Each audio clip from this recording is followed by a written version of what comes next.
Hello everyone, Assalamu alaikum. How are you all? I hope you are well.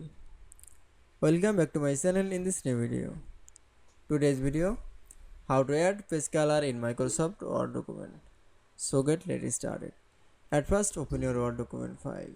Firstly then ensure that Word document is the page is the white. Now we add page color and now going to the design menu option. Now click on the page color option, then choose color.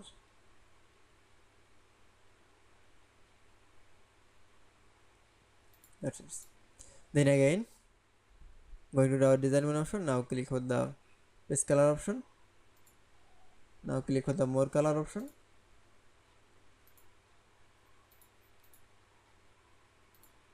That's it. Then show the add page color in Microsoft Word document is very easily. I hope to enjoy the video. Please like, comment, share and subscribe my channel. Thanks for watching my video.